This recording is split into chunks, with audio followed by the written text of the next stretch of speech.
Yes, you read it right. Luigi Mangone might go free because his lawyers are arguing that there's two key pieces of evidence that are inadmissible at trial. I'm attorney Josh Pacey-Newman, and I'll give you the legal breakdown and what I think is gonna happen. Luigi's lawyers are arguing two things. His backpack and his statements are admissible. The content of Luigi's backpacks include his notebook, where he writes down his motive, planning, and ideology, and reference even the insurance cartel. And they're arguing that there were statements that were made 20 to 30 minutes of interrogation that they want thrown out. We'll get to that soon. So first, let's talk about the backpack. Usually you do need a warrant in order to go through someone's backpack, and Luigi Mangone will correctly argue that they looked through his bag without a warrant, and that therefore it's the fruit of the poisonous tree. Basically, because you violated his rights in order to obtain that evidence, we don't allow it in criminal court in order to discourage future violation. The prosecution will argue one very common warrant exception, which is officer safety. In this case, he was a notorious criminal at the time,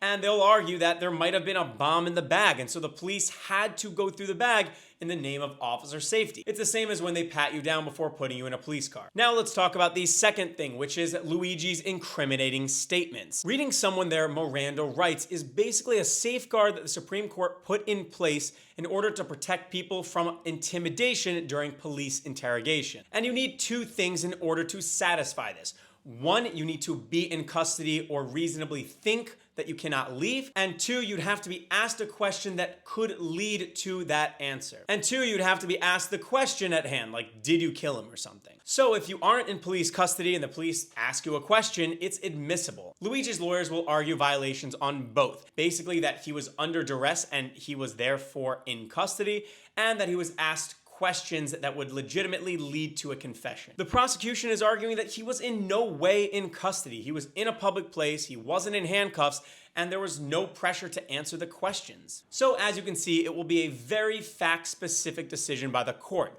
But not having this evidence would absolutely harm the prosecution, because his own statements, motive, and evidence of planning the crime would be inadmissible. We'll keep you updated. Let us know what you think in the comments.